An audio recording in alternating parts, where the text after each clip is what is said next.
Carleen Costner, aka Miss CC, creator of Drills&Skills Academy in Gastonia, North Carolina, and we're rocking with Grandosiá TV.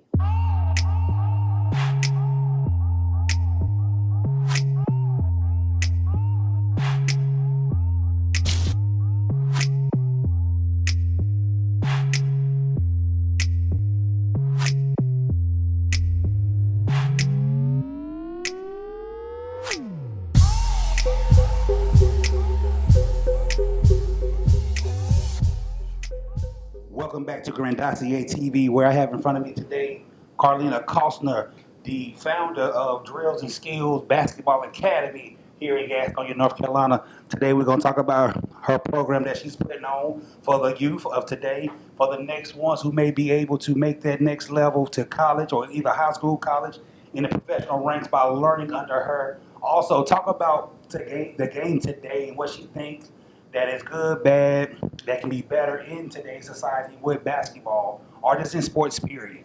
So, with that being said, make sure you first hit the subscribe button, hit the like button, notification bell, so when every time we go live, you get to update videos. Please make sure you share as well. What do you think about where it's headed, where it's coming from? What's different from when you played the game of basketball? The biggest difference today compared to when we played is social media. Back in the day, it was pretty much, you had to play ball. AAU wasn't as prevalent. With AAU, it was the best of the best, maybe one or two teams in the area, and you just had to grind it out. And the coaches, came, send your tapes to the college coaches. They come to those AAU games and pretty much working from there, a couple camps. But now, AAU camps, just everything is just so prevalent.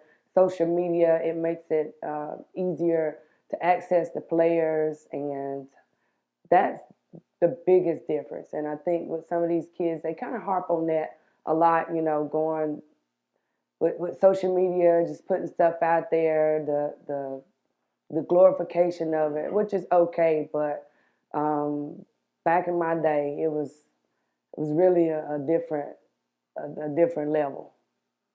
And also, back in your day, you actually had to put some work in and actually bring your skills and not your name. You know, most people nowadays, they got a big name and people say, oh, yeah, such and such, he's real good. But then you watch him like, he ain't got no skills, though. He can't shoot, he can't dribble, he can't dunk, he can't do anything.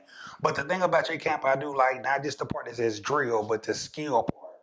Where do you think kids are today with their skill level of playing basketball? Because a lot of them are athletic, women are men, but a lot of them don't have the fundamental sound of how to do a left hand, how to do a right hand layup the right way. Again, I think that goes back to social media and kind of get away from the fundamentals. But I can't say all. There are some coaches, some programs that do emphasize the fundamentals. But with the social media era, now you go with the flashies, the two balls, and just all these other outrageous drills, which is, it's good to showcase that once you get a child up to that skill level. But I think the focus really has to go back to the fundamentals. Gotcha. And the one thing about social media that you hint to is this Euro step. I never seen that before. Playing basketball coming up in the early 2000s, but now that's like the go-to move for every kid. If they not Euro step, they feel like they're not playing basketball. So what do you think about some of the European style that's coming over? With the Euro step, I hate it. I don't teach it, and I don't teach it mainly because um, depending on where the kids are, what age they are, what level they are, they're not gonna adequately get it. So I try to steer away from that. Mine, if anything, I'll promote the step back because you can get that jump shot off. But with the Euro step, I don't really teach it much. I hate to see it because most of the time they are traveling. But with NBA, that's what they see on TV. They just want to emulate what they see on TV. Well, at least with the Euro step, I will say it's not as bad as the James Harden step, 4 steps to the side and then shoot. Right. That move I can't stand. Yeah. Again, I just with me, I kind of emphasize the step back, if anything. But with the older kids, I will say like Sanaya. She's very athletic. her knowledge very high. She can do a move like that, but you know, with a kid that's just starting maybe 1 or 2 years with me, I'm not going to promote it until I know we're at that level where we can do it right. Gotcha. So with the Drill and Skills Academy is coming up April 12th. What are the kids going to get from you and your staff with the academy this year? Coming up in the academy right now, registration, we're almost full. I have about 60 kids. Fundamentals. We just go back to the basics. I get kids from every level. So with my new athletes, ages 5 through 15, I pretty much go in and I evaluate each child and I meet them where they are. And I create realistic expectations for them. If a kid's just starting out with basketball, I don't expect them to do the same thing that a kid that's been with me 2, 3 years would know how to do. But then I also have the academy portion, who are kids that's been with me for the past 4 years since I started the program. So they're a little bit more advanced. We do a little more with them, and in the spring we also do classroom sessions with them. So they come in and train, and we're also putting the work in on the educational component of it. Virtual college tours. Figuring out what kind of clubs they want to be in once they get in high school. SAT prep, just for educational games. X's and O's, learning X's and O's. I put games on the big screen. We dissect the games. Just many aspects that it takes to be a student athlete. And overall, that's what Drills and Skills is about. Just creating a well-rounded student athlete. How long is your camp going to be for this year once it starts? It's 6 weeks. So each year we do it twice a year in the fall and in the spring, and it's for 6 weeks at a time. So for people who may not know who you are, for people who may not have got to watch you play, I watched you in high school, the 4 years you was there. What is something about your game, or what is something about you uh, that wants to teach kids to play the game? That some people may be watching. What does she know about the game to want to teach? What would you say to them about that? I just use my life experiences. I grew up in Camelot, so and coming up, I didn't even have a basketball goal of my own. So it was just being hungry for the sport, and my neighbors, Taiwan Tate, John Sadler, my Uncle Scott. I'm at their house every day, just wanting to play with the big boys. I mean, I'm 6, 7 years old. These guys, 11, 12 years old, but I'm out there and I'm hungry for it and I want it. And so, just came up playing in the rec centers, Phillips Center.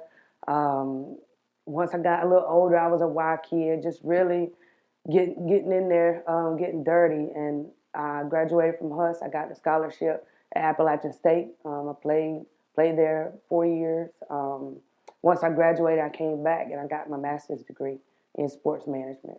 So just a lot of years of experience on the court and with my graduate education, just learn the business aspect of it. Now, who are some of the people that you look up towards that either that was teaching the game of basketball or played the game of basketball that you say, you know what, I kind of pattern my coaching style behind, like somebody like a Pat Summit or somebody, or I played like this person. Who do you pattern yourself after?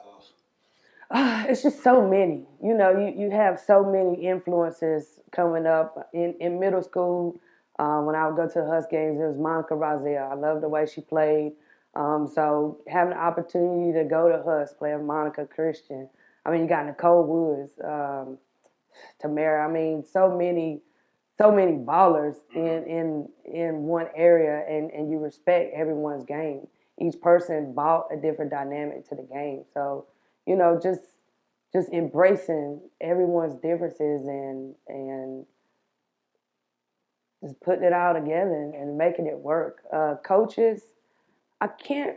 I like Pat Summit. I like Pat Summit, Sylvia Hatchell. Of course, with Coach Hatchell, she's from Gastonia.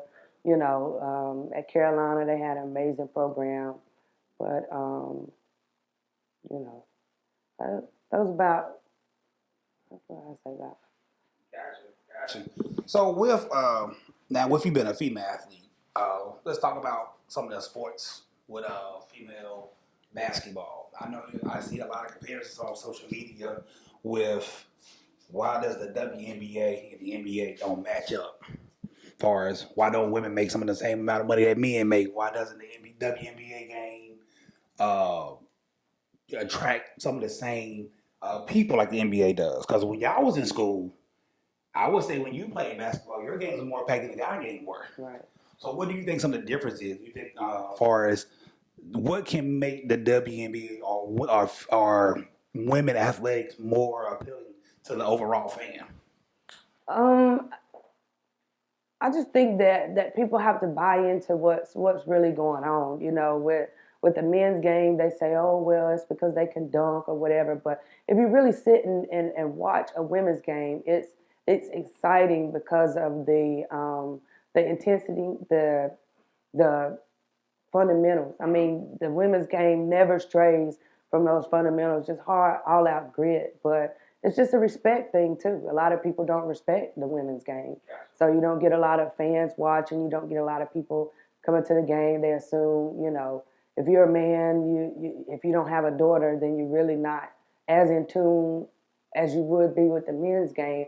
But I just think people just have to change that narrative and get more involved with the women's athletics. I mean, whether it be basketball or anything, because you know they're just as athletic and work just as hard as the men do. Gotcha. So what you saying with the grit? Now is that something that is also being taught at the camp as well? That everybody may not be a scorer, but you can go out here and rebound, take charges, and still have a room on a team. So are y'all teaching things like that as well? Because some trainers or some people who teach the game, they get so big on dribble, dribble, shoot, shoot that you kind of forget about other things that basketball can bring you as well. Everyone has a role on a team. Everyone has a role on a team. And what I teach the kids and what I want them to understand, know your role. That's first and foremost. You don't have to be the scorer or, you know, you can be the defensive stopper. Right. Most coaches really take more of a liking to those players that get in there and make those defensive stops. I mean, and then naturally you get a steal, you're gonna go down and shoot a layup. Right. That's your points right there. Right. So, you know, I tap into each kid's special gift, and you can see what they have and what they're going to bring to the table the minute they step on the court. And then on the flip side, you have to pull that out of some kids. I've had some kids that have done drills and skills, and you know, at first they're not really into it because they don't know what to do, Right. and they can take a liking to the sport, and then they come in and compare themselves to some of the other players, and it's like, hey, let's not do that. Let's focus on you and what you can do and how we can make you better. So, and it's developing an all-around game. That's why it's a 6-week program. Work on ball handling, shooting, conditioning, defense, IQ, all of those things, just so that once a kid comes in, they're leaving with more overall knowledge after the 6 weeks. Now, since you've been doing this camp or academy, since you've been doing the academy, what are some of the stories or what are some of the things that brought you the most enjoyment of watching a kid go from week 1 to week 6? The excitement from them. You know, you have, and this is just one story that sticks out from my last training. I had a little girl come in. She hadn't really played before, didn't really know what to do. So she would get frustrated because she couldn't do it like the other kids or whatever. One time, you know, we were in the middle of a session and she just busted out crying. She said, I don't want to play anymore. I don't like it. I don't know what to do. So, and I let her get it out. I think that's another thing, you know, when kids are just little people. So you have to allow them to process their feelings how they need to. So I let her cry it out. I told her it's okay. And I took a pause. We stepped to the side and we had a talk. And so just motivated her, hey, you can do this. I know you can. And then so she got back out there going hard at it. And, you know, then she became self-motivated to get better. So her mom would tell me stories about how she was at home dribbling and shooting. And then, you know, this year she ended up playing at the YMCA and she did extremely well on the team. So just stories like that, little success stories. Um, Seeing the kids be excited about it, seeing, with the kids being able to tell me, hey, I see my progress, I like it, and being motivated doing this stuff at home because, like I tell them, I only see you once a week. You can't become a Michael Jordan or a LeBron James just practicing one day a week. So everything that I teach is translatable at home. So it's once, sometimes my parents, they sit in the sessions, they see some of the stuff I do, and they go home and work on, this stuff with the kids. So I think that's important, just in the overall scheme of things, because now you get the parents involved with the kids. If the kids outside doing a drill and the parents like, no, Miss CC do it this way, let's fix it, let's change it. Now you have that parent and that child creating a bond over basketball. Now, in your opinion, as a coach, what is your keys to success for a kid to be successful? What do you think a kid need to come in as? They need to come in humbled? Like, what is the keys to success from CC? Attitude, attitude. You have to have a positive attitude. And you have to learn how to process your feelings in a healthy way. I think coming up, those were two key things, two key ingredients that I didn't have. Being a star player at Huss, and anywhere being a star player, you kind of you create this mentality like, hey, I know it all, I'm good, I got this. But then you go to college and you're quickly humbled. And for me, when I went to App. I ended up having a red shirt my first year because I tore my labrum. So I had surgery on my shoulder, which put me out for the first year, and I didn't know how to process that frustration and all those things in a healthy way. I kind of went into a depression, and I didn't, just confused. I had never been hurt before, so you telling me now I'm hurt and I can't play at all, and it was a long process, but I learned a lot about myself along the way. So just coming back, regurgitating things to these kids, you have to have a positive attitude. And you have to be coachable. No coach wants a player that's a know-it-all. So that's important, along with the skill set. But another thing that the kids have to keep in mind when you're in high school, once you go to college, it's an unlearn, relearn system. So you're going to be put in a position where you unlearn everything that you knew before you got there, and you have to relearn the system that you're in. So you have to be your IQ has to be there. You have to be able to read a playbook and know it from all positions, regardless if you're a post player, point guard. You have to know that playbook like the back of your hand. Conditioning, you're on a tight schedule. I mean, every morning we wake up at 5:30 in the morning every morning for four years, and you're working out 2-3 times a day at minimum. So you have to know how to balance that with your classwork. So you can have a 5:30 workout, you have an 8 o'clock class. You have to be done with your workout, showered, and to class, and you have 2-3 classes a day. Once you're done with your last class, you're going back on the track or you're going back in the gym. It's a non-stop continuum. So you have to be mentally prepared for that. So mental strength over everything. I would say you on point with the mental status. One thing I will say with interviewing coaches or athletes, one thing they always harp on is being mentally prepared for everything, knowing your playbook. Now with basketball, unlike football, how thick is the playbook? Is it something that's real big or something small? It depends on what system you're in. At App, ours was about this thick. I mean, because you have so many plays for so many different scenarios. You have offensive, defensive, inbounds, side out of bounds. I mean, you just have so many things. And not only the thing about that, not only do you have to know your playbook, you get a scouting report. So you have to learn the other team's plays. When you're about to play these games, you have to learn their plays and how to stop them. So IQ is very important. And with you saying that, my question is this, because I know a lot of kids who probably come to your camp, they watch the NBA, they watch college. What is the emphasis at camp or the academy that you put on playing defense, and how big is defense in basketball? Because if you watch the NBA, ain't no defense no more. So what's your point of view of playing defense now? Defense is most important. Um, Defense is what gets the game going. And the way I tell the kids, if I'm playing against you and you score 2 points and I score 2 points, it's like you scored nothing. Right. Because you haven't stopped me. So you want to be able to score and make stops. You gave us the good on what makes somebody successful on the court. What are some things you don't want to see or you don't like seeing or coaches don't like seeing from players that could be negative, that can hurt their chances either making your high school team, your junior high school team, going to college or anything like that? Most importantly, especially for the kids today, the most important thing is your social media presence. You have to be, if you're a student athlete, you have to be very mindful of what you post, what you feed into in these posts, because coaches pay attention to that.